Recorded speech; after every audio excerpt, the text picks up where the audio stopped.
I remember the day I first met her. It was one of those moments that felt like it was pulled straight out of a movie, a bright autumn afternoon with the leaves dancing in the wind, the sun casting a golden glow on everything it touched. She walked into my life like a gust of fresh air, bringing with her a warmth I hadn't felt in years. Her name was Emily, and from the moment our eyes met, I knew she was special. She had this way of making the world feel like it was just the two of us. Even when we were surrounded by a crowd, we quickly became inseparable, spending every waking moment together, talking about our dreams, our fears, and everything in between. It wasn't long before I realized that I had fallen in love with her, deeply and irrevocably. But love, as they say, is never easy, especially when it comes to family. You see, my family had always been complicated.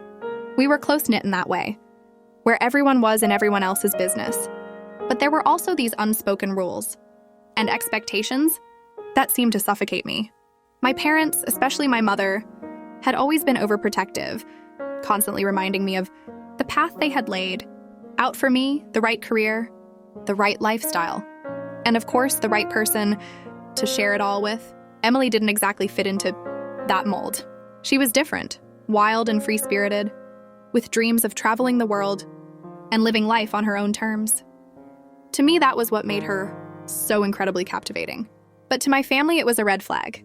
They saw her as a distraction, a deviation from the life they had envisioned for me. At first, I tried to keep the peace. I introduced Emily to my family, hoping that they would see what I saw in her, the kindness in her heart, the way she made me laugh, the love she had for life. But every dinner, every family gathering seemed to end in tension.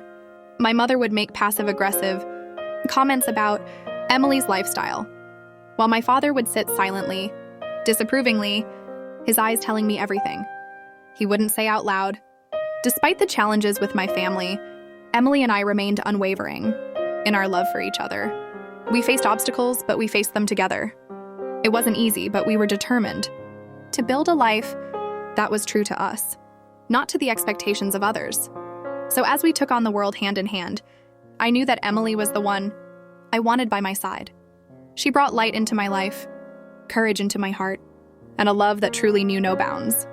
And as we continued to navigate the complexities of family and love, I was grateful for the day she walked into my life. Like a beautiful scene from a movie, the strain began to take its toll before I even realized it. Caught in the middle, torn between the woman I loved and the family that had raised me, I could feel the tension building. Emily could sense it too. She tried to be understanding, but I could see the hurt in her eyes every time my mother made a snide remark, every time my father barely acknowledged her presence. The argument started slowly, at first just between me and my parents. They would tell me that I was throwing my life away, that I was being selfish for not considering the family's expectations. I would argue back, telling them that I deserved to be happy, that I deserved to make my own choices. But the more we fought, the more I began to feel the weight of their disappointment pressing down on me. And then the arguments between Emily and me started. She never asked me to choose, but I could feel the unspoken question hanging in the air every time we were together. Is this really worth it? I would reassure her, tell her that we would figure it out, that love would conquer all.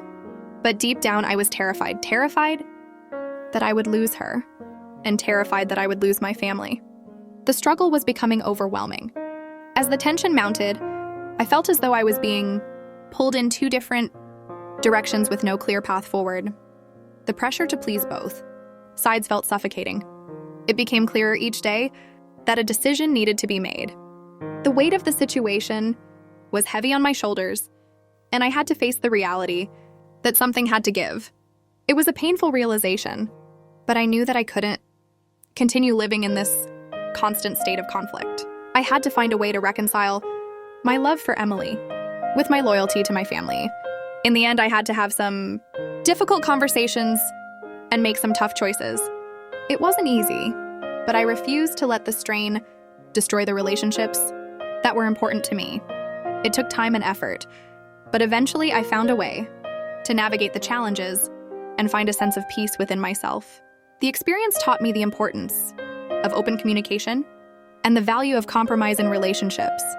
It also reinforced the understanding that love and family are both significant parts of life, and finding a balance between the two is crucial for my own well-being.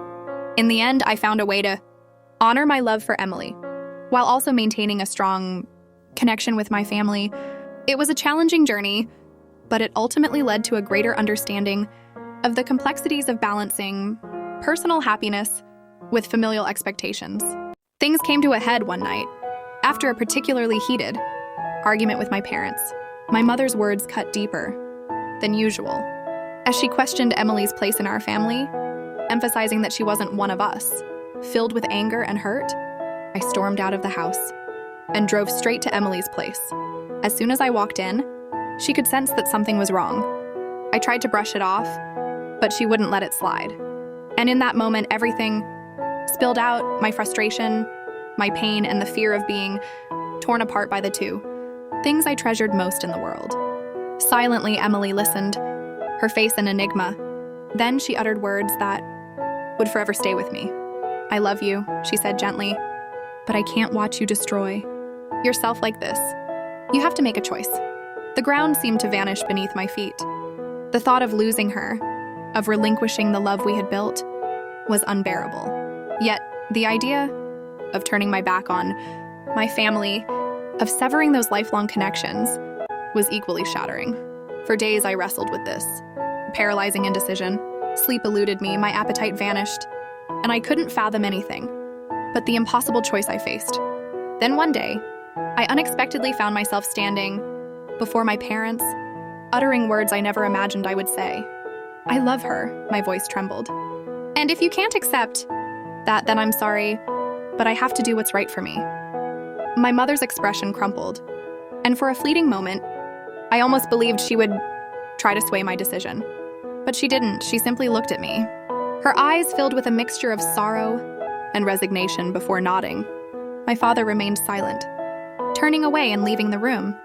Those subsequent days were the most challenging I had ever endured.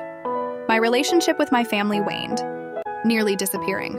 Yet Emily stood unwavering by my side, guiding me as we embarked on this uncharted chapter together. We faced obstacles and hardships, undoubtedly, but we also discovered a love that surpassed any I had known before. Ultimately, I comprehended that love encompasses more than the quest for the perfect partner. It necessitates making arduous decisions, standing up for our convictions, even when it means opposing those closest to us.